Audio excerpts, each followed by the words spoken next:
Hey, everybody. Welcome to the Hinafist Morning Show, where we talk about real health rooted in real tradition. Today, we're going to talk about the kidneys, hydration, water, that kind of thing. We've had a water video in the past, but today we're going to just talk about what you can do to actually check it out, what you can do to see where you are hydration wise. And what I've seen from it, what I've seen in my kids and myself and other things like that. There's an indicator that's not a medical test. It's not anything that the medical doctors would tell you to do, or very rarely any natural practitioner either, or even give you the tools to do this. It's a secret that is not often used, and it's a secret that's not as commonly known either. And it's actually this little tool here is actually the little guy that does it. This is looks cheap, like it wouldn't cost very much. This is an $80 to $100 tool, but it's worth it. With this tool, you can actually start to see how much concentration is in your urine, how much extra salt is in your urine. Now, where would that extra salt come from? If you have extra salt in your urine, it could be in your diet, it could be the way you process proteins. So this isn't an end-all thing in itself, okay? This as itself could say, hey, your kidneys probably need some more water to process all this concentration. But there's other tests that I do with it that tell me why the kidneys would need extra help to process all this extra concentration. Sometimes it's just flat out you're not getting enough water, and sometimes it's you're just getting way too much protein is coming out through your kidneys, or you're getting too much salt and it's going out through your kidneys. And a lot of people are, oh, I need electrolytes. I always need a bunch of electrolytes. And there's this huge thing about, oh, you got to put salt in your water. You got to have electrolytes. Yes, electrolytes are important. But if you get too many of them, your urine's going to be more concentrated. So electrolytes. What is an electrolyte? Okay. Um, Electrolytes help to conduct electricity, and they help to hold water in your cells. They help to hold on to moisture. When you get rid of your electrolytes or your salts, and they come out through your sweat and or through your urine or whatever it is, you reduce, so they go out with it. Now, if you bring in just plain water while you're getting rid of these electrolytes, you can end up flushing out too many electrolytes, and then you don't have the capacity to keep it in the cells, because what keeps it in your body is electrolytes. So hydration is not ever electrolytes. Electrolytes do not hydrate you. That is a misconception. A electrolyte actually maintains your hydration. Hydration comes from water. Okay. Now, there are times when you need to have hydration and you need to replace your holding mechanisms. You need to replace what keeps your water in place. And then in that case, yeah, you need electrolytes. And I've seen it many different times. I have this one client that came in, and she's a runner. She runs marathons and all kinds of things. And she's in her 60s or something like that, and still running marathons. And she was drinking like a gallon a day of just plain water, not really using any electrolytes or anything like that, and just flushing everything out. And I'm like, whoa, holy cow. You're the type of person that could just like nom on salt and eat salt all day and still not have a high number. And I saw that largely from this. Um, that I was able to see this like read at nothing. And actually my other tools as well read like nothing, no sugar, no salts, no nitrate. You're flushing it all out with way too much water. Okay. And she weighed like 120, maybe 140 pounds, and she's drinking a gallon a day, which is way too much. She could probably have gotten away with that much liquid if it was full of electrolytes and other stuff like that. But with not being full of those extra electrolytes and drinking her body weight or slightly less than her body weight in ounces, that's a lot of water. So for a short period of time, that could be beneficial. She's the exception. I do not often see individuals that drink so much water that everything flushes out that they just really need some electrolytes. Okay. And then there's the flip side of that, of what I usually see, a guy that came in, he drinks a lot of liquid. He rides bike marathons, and he's constantly conscious about how much liquid he's getting, but it always had electrolytes in it or some sort of mix that made it taste better or whatever. Some sort of electrolytes, always. Never drank plain water. And his conductivity on this meter was through the roof. And the solution for them both was different, but the solution in a sense was the same, but it was heading a different direction. So it was managing the amount of water they drank.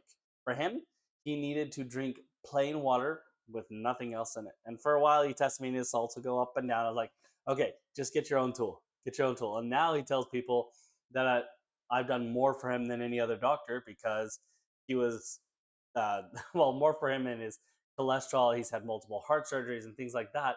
But a lot of that got better because he started to manage where he was with plain water with using this tool. So he knew he wasn't over getting these electrolytes and flushing so much through that he was creating all this extra pressure on the kidneys.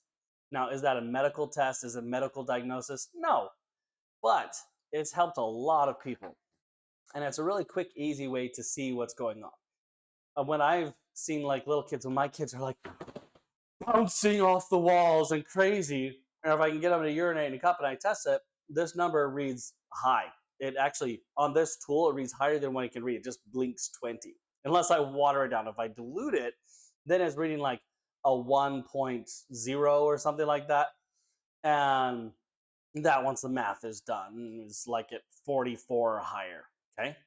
And once the math is done on it, 44 and higher, it's way high.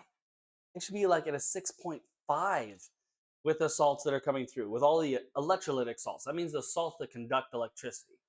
And there's a lot of them. The most of the minerals conduct electricity of some variety or another. But the it's not just your sodium, your chloride, it's not just your electrolytes. We're seeing a variety of minerals that conduct electricity. Even proteins, when they come out, conduct electricity. Cholesterol even contributes to that conductivity in the urine. And so you're seeing everything that conducts electricity, all of this extra waste that the kidney is concentrating there because it doesn't have enough water to water down and move it through. Okay? So when I see kids that are bouncing off the wall, generally their salts are like way high. And when they drink enough water, they calm right down. They calm right down. I've seen it many different times, and it's pretty cool. So a way to see, like, if you have all your kids bouncing off the walls, and maybe you're feeling all crazy and stuff like that, and you test your conductivity of your urine, and maybe it's high. And if it is, I mean, it's only a small picture of what else could be going on. It's generally not showing just exactly the root cause and why it's coming, but it's a very good start. Very good start to see water wise what you might need to do. And if you start to drink water and base it on, okay, where your conductivity is, that can start to make a difference. Now, this number could be affected by if you're eating salt. It could be affected if you're getting extra electrolytes. It could be affected if you're just not processing your proteins. But all of those, even if all of those are happening, you're getting extra, you can actually make a big impact on helping out your kidneys by merely getting extra water to make it so what is coming out isn't so concentrated, right? Now, if you're doing that and it happens to be that you're getting extra salts, but you're not getting extra stuff, well, you could be flushing out other things. You could be flushing out extra sugars or other things your body might need, and you'd have to have other things to test it. But drinking, there's the rare occasion that I see that people need less water. I probably see 5 clients a year that need less water. I don't know why this looks green to this. This is gray, but apparently my green screen in this shirt and this lighting looks similar. I gotta figure out the shirts. My red one works really good with this, but okay. So the this meter tests and it sees where you are salt wise, which hydration wise, and then the 90% of people are going to benefit from just following what this meter says. Now, there's going to be a certain percentage of you that just getting hydrated enough to get the salt meter normal would make it so you might not feel so good because you aren't processing carbohydrates really well, or some other thing is causing it. Most of the time, just water makes a big bit difference, huge difference. Uh, as you start to drink that extra water, if it starts to make you feel worse, hmm, maybe it's helpful, maybe it's not. Okay. So, what do you test on this meter? Now, you could dilute it and see it, but as just a general checking, there's a lot of conductivity meters out there. Okay. This one I trust. I've seen that it works consistently and accurate. It's a HANA, A HANNA is how they spell it. HANA Instruments is where it's made, and it's a DIST4. DIST, and usually put a dash for a space for, and it's the number four that's not written out. So DIST4. I don't know if I can get it close enough for you to actually see that with the light. Don't know why my camera does that. So weird. Maybe you can see that. DIST4. Sometimes you can find them on Amazon. Generally, price wise, they're generally better to just go straight to HANA Instruments and get one.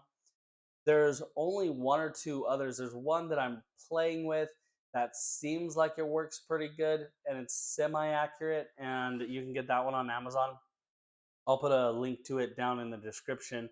But there's even just looking at what this does, I made a mistake early on and saw this tool, and I was like, oh, I don't want to spend that much on a tool. And so I found one that was like $10. I was like, oh yeah, this looks like it should do the same thing. No, it's accuracy. It's not only just about is it measuring the same thing, but how accurate it is, how easy it is to actually calibrate it to make sure it's consistent. Because these tools can go out of calibration, and every so often you need to calibrate it and make sure it's still reading the number properly.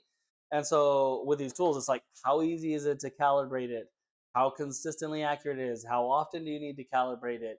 And what numbers are reading? It could be reading microsiemens or millisiemens. And if you don't know all of those details and you don't have a good tool to test it against, it's really hard to find a good one.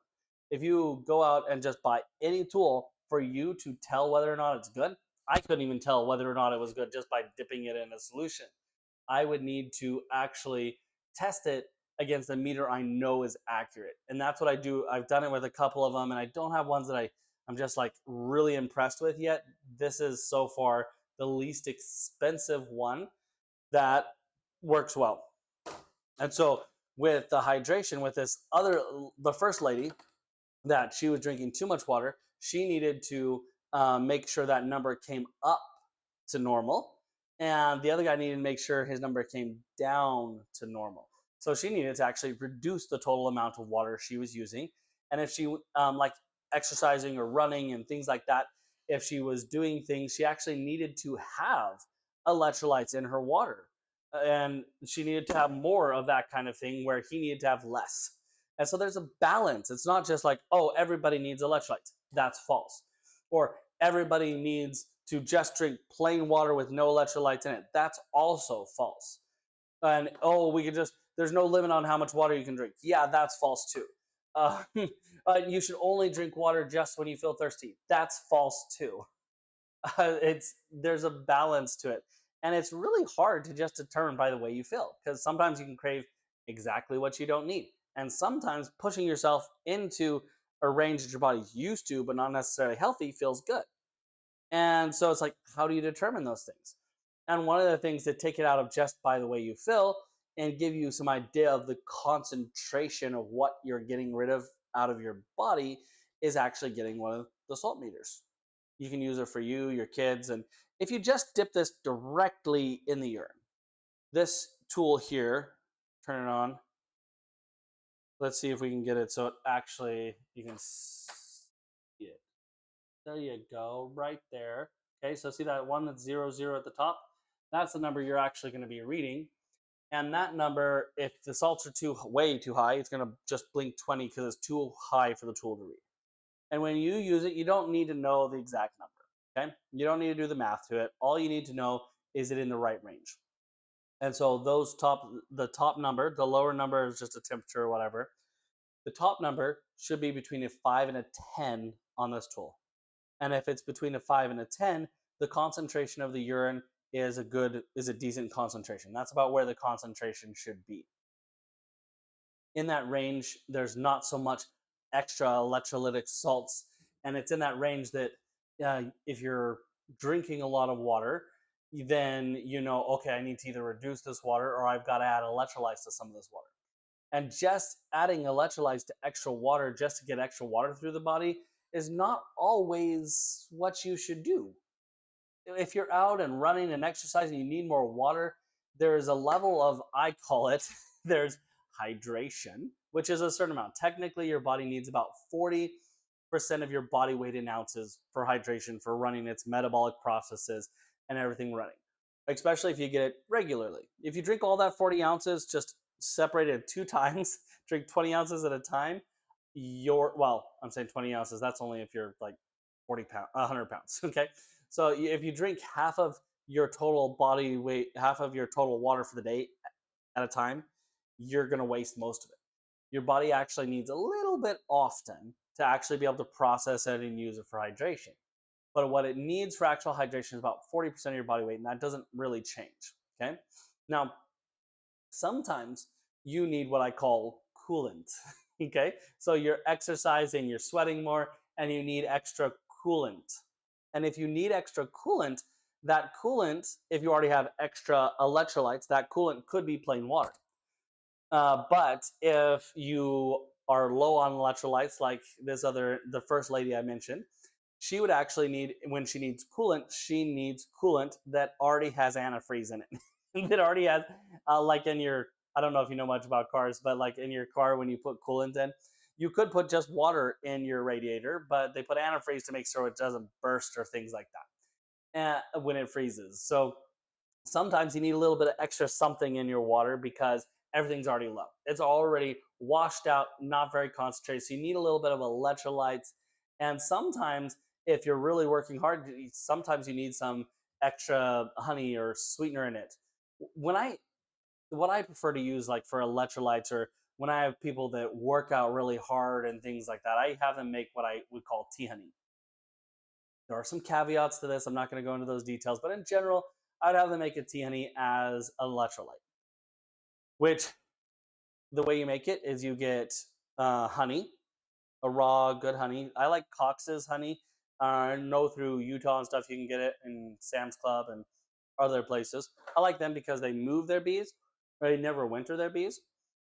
Because they don't winter their bees are constantly feeding on good stuff instead of wintering it on Caro syrup or sugar water or things like that.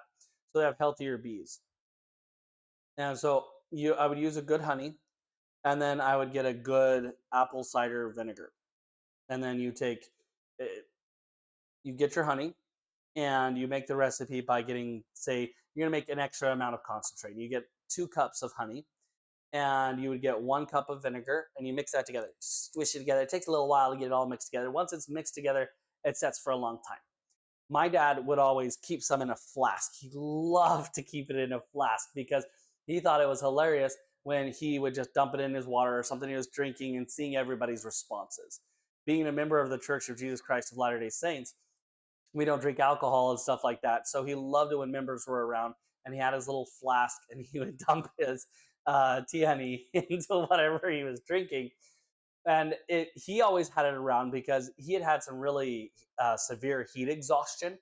And because of having that severe heat exhaustion, he always needed something that helped him to actually cool down, something that helped him to run even with all the extra heat, because heat could very quickly zap his energy and make it hard for him to function.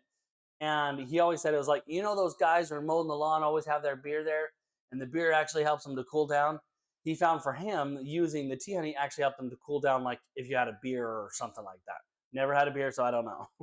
But it helps you to cool down and helps you to deal with the heat better, but also has really good electrolytes. And also, when you're needing extra electrolytes and needing that extra coolant, you're generally really aggressively working, and you might need some of the extra glucose and things like that for your body to run on. And there's also a lot of really wonderful trace elements in a good quality honey. So there's a lot of really good benefits from that. So once you make up that concentrate, you don't drink it straight.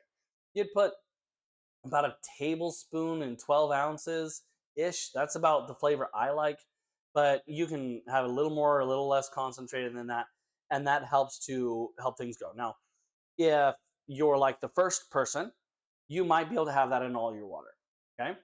If you're like the second person that I talked about, the guy that he always had a bunch of electrolytes in his water, he probably just needs, and he did for a while, just need plain water, no extra electrolytes. He already had so much extra electrolytic salt, he just needed it plain. And then if he needed extra coolant, it was just plain water. But if she needs extra coolant, she needed stuff that had that in it.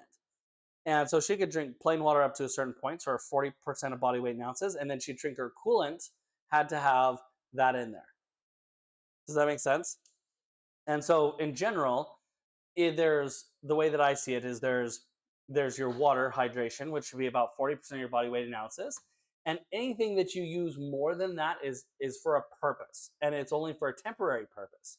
If you're drinking more than 40% of your body weight in ounces, then it's something you shouldn't do long term. It's something that you should do to clean out the extra salts that happen to be in your body, or that you're needing extra coolant because you're working hard and you need extra coolant to be able to handle sweating out this extra moisture to cool you down. Those are the main things that I see. So it's either you need to wash out extra garbage or you need extra coolant.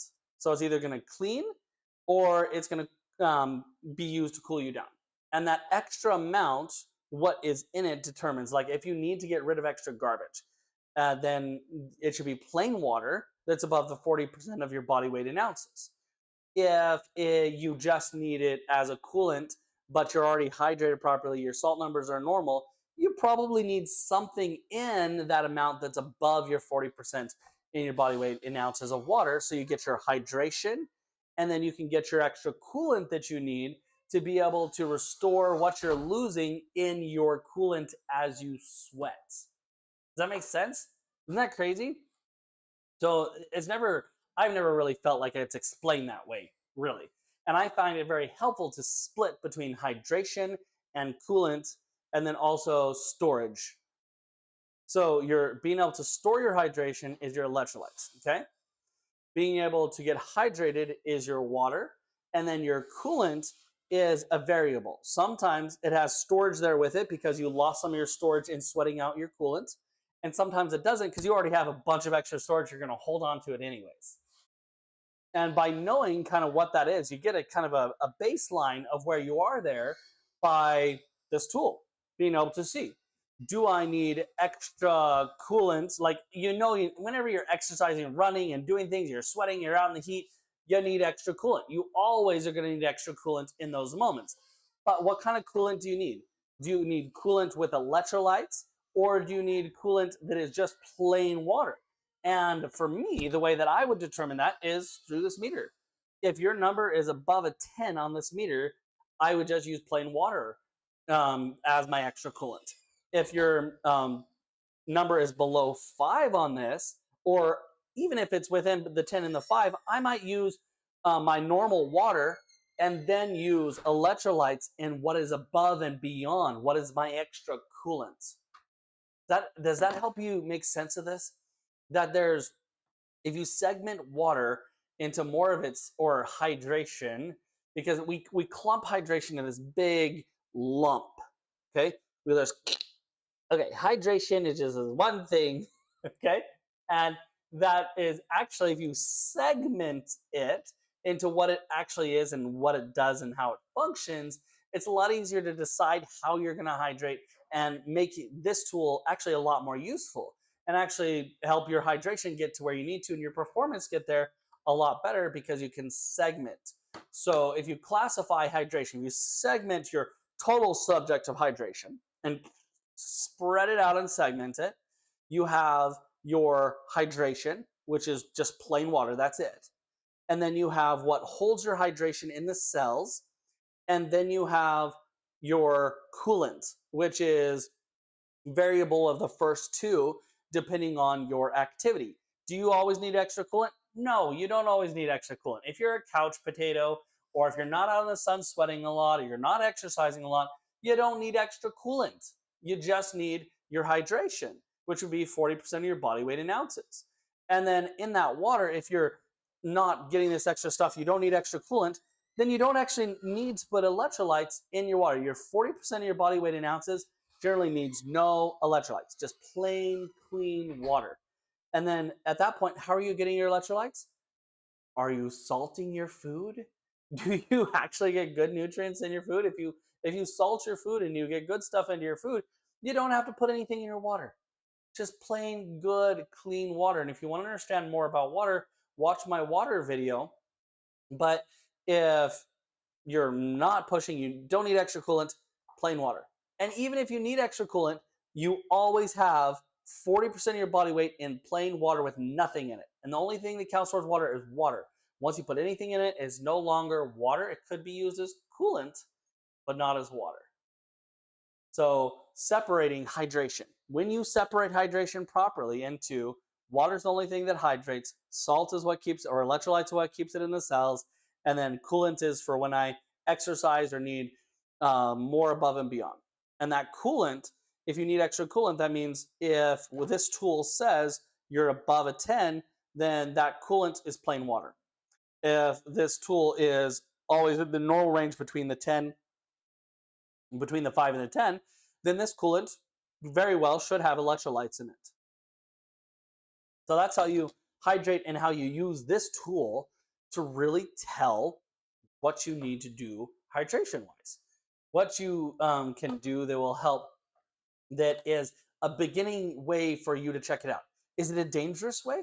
I don't think so. I mean, telling you to drink 40% of your body weight in ounces, that's actually pretty generally accepted. Actually, 50% of your body weight is more generally accepted. Okay?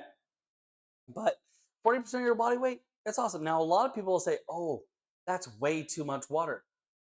Yeah, you're right. If this tool says you're above 20, you're 100% right. That's way too little water because you need something to flush out the extra.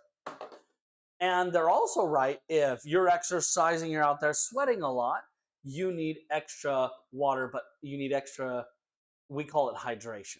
Okay.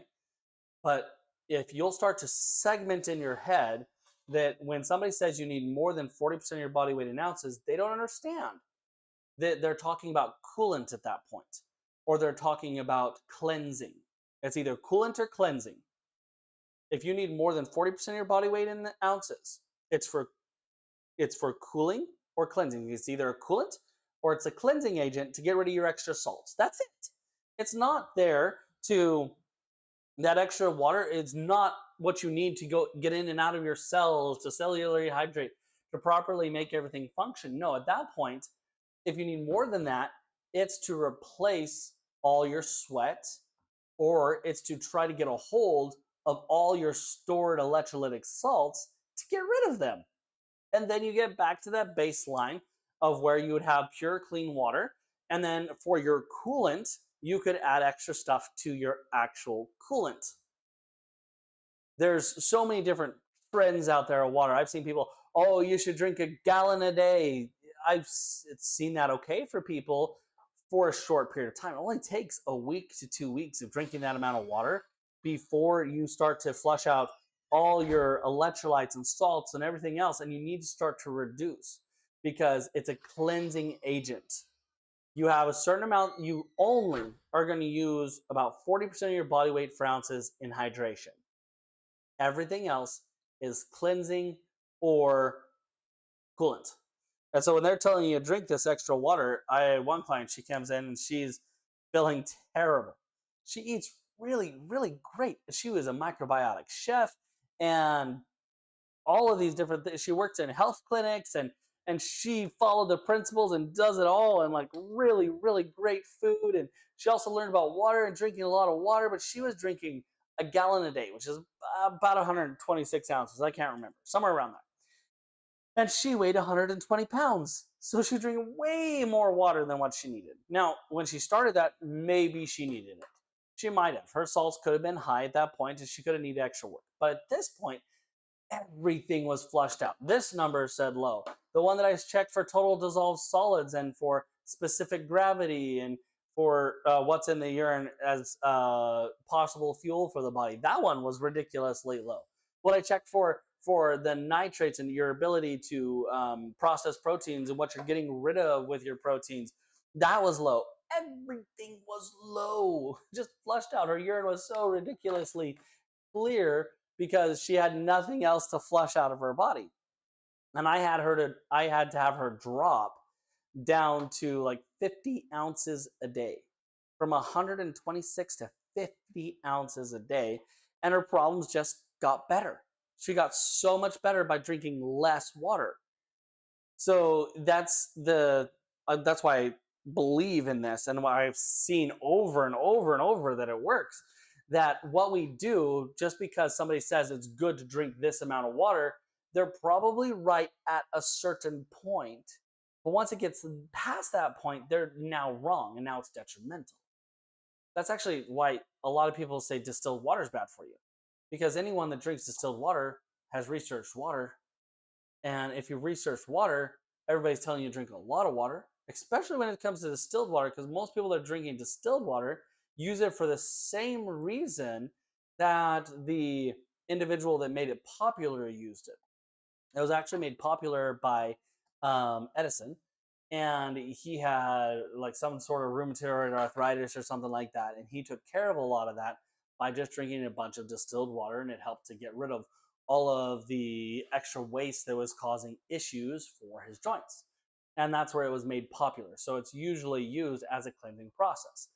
And when you use it as a cleansing process, it's used in greater amounts. So if anyone learns about distilled water, they're using it in a much larger amount than what is sustainable. And if you use any water at too larger amount, eventually you will demineralize yourself. I don't care if there's mineral in your water or not. You will eventually demineralize yourself and flush out everything if you use too much. But to use the right amount, to know how long to clean, and then when to cool it down and not be cleaning so aggressively. And that's what this helps me for. I love this because when I'm have someone, or for me, when it's like, oh, my salts are through the roof, I can start to drink water, and then I can check in and see, okay, I'm drinking much more than my 40% body weight in ounces. When do I reduce that? And as I see this number drop and drop and drop and get into the normal range, then I can slowly reduce my water while keeping this in the normal range until I get down to my maintenance water, which for me, I weigh 200 pounds. And so that would be 80 ounces. So if I'm up at 100 ounces or 120 ounces or 160 ounces, whatever it is, and that makes my salts normal. And I'm like, okay, that's cool. It's making it normal. And then it's starting to go a little bit too low, and I reduce it. And they stay normal, and it starts to go a little too low, and then I reduce it. Then I can continue to work that down until I get to my 80 ounces in water and my salts are normal. So it's not just a thing of, oh, you just need to drink this. You take this test once and you have to drink this amount of water, and then 126 ounces makes it so your salts are normal, and that's just good forever. No, no, no, no, no. That would be terrible. That would make you feel miserable after a while. It's only going to take a couple weeks, depending on how much you store, sometimes a couple months of being really faithful about it at the most, and you're going to need to reduce. Generally, it's 2 weeks. Sometimes it's more, but generally, it's about 2 weeks of being faithful at it. And those start to come down, and you get to reduce the amount of water you're drinking. You get to reduce your amount of water, you're cleansing water, and you're still getting technically the same amount of hydration. You're still getting your 40% of body weight in ounces is about what you're actually picking up and using. Everything else is a cleansing agent that's flushing extra garbage out of the body, and it can double as a coolant if you're sweating and other things like that. And actually, during this time, doing extra exercise, you've got a lot of extra salts, and you got a lot of extra built up in your body, and you want to get rid of it quicker. Drinking a lot of water and sweating is great because you're going to get a lot of those salts and things out through your sweat. It's actually, your skin is your largest cleansing organ. It has a great capacity to get rid of a lot of those things. So spending some good time sweating when you have these high salts, if you have really high salts, you check it, whoa, it's way high. And you drink a bunch of water and you sweat a lot, and of course you're going to pee a lot, but you won't have to pee as much if you're sweating. So if you sweat a lot and get all this out, that number is going to come down quicker because you have more exits for the salt. It can't come down until you've flushed out enough of this extra salt. And then once you've flushed out enough of the extra salt, boom, boom, boom, boom, starts coming down. And eventually you get to the point that on a normal base day that you aren't out exercising, doing extra crazy things, you can just drink your maintenance, your 40% of your weight in ounces. And so you're drinking your 40% of your weight in ounces, but then you go out to exercise and you know, okay, I need more coolant. A good rule of thumb to start with is half again what you're doing. So 80 ounces. So I would drink another 40 ounces on top of that. It would be a good estimate for what kind of coolant I would use being out and being active. You don't always have to be precise about it, but if you wanted to know, okay, I'm going to add an extra 40 ounces. So I'd be about a gallon-ish. Whenever I go out and really work hard, I probably need about a gallon. And 40 of the ounces of that gallon needs to be my electrolytes, especially if everything's normal. If everything's normal, I need about 40 ounces a day of water, of coolant that actually has some electrolytes in it. But if I had higher salts, I should already be drinking all of that for cleansing. And so I probably don't need a whole bunch of extra when I'm out sweating and exercising. That extra sweating and exercising just takes pressure off the bladder and kidneys because now I sweat it out instead of peeing it out. And most people are there. We've got this huge culture of electrolytes and salts in your water and all these extra things, but most people need to drink plain, pure water and sweat or pee a bunch. You're gonna have to sweat or pee it all out, and the quickest way to get rid of most of your salts is your best option. And a great way to do that is to sweat. Whether you can't get the activity, so you just go sit in a hot box or sauna or whatever, and you sweat a lot and you drink a lot of water. That's a way you get rid of your extra salts, or you get rid of your extra salts through sports or exercise, things like that. So there's that balance. I believe in balance, and I believe in classifying it separately. I know I've repeated myself several different times so you can get this concept, because your hydration is not just one thing. Okay, if you classify hydration as hydration, you're gonna get stuck, you're gonna get frustrated, you're gonna get confused, and things just aren't gonna work as good. So you've got to split your hydration into different categories. So as it goes for what keeps your body hydrated and operating, you have water, which is actually what hydrates you, and then you have electrolytes, what keeps your hydration in the cells. That's hydration, okay? And in general, that's your clump of hydration.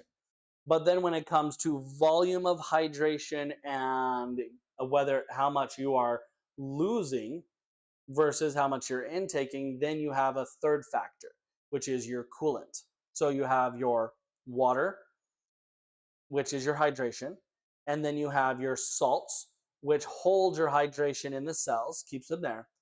And then you have your volume determiner. So if you're not active, your volume is just 40% of your body weight. But the more active you are, the more that needs to go up, and you might need extra, which is your coolant.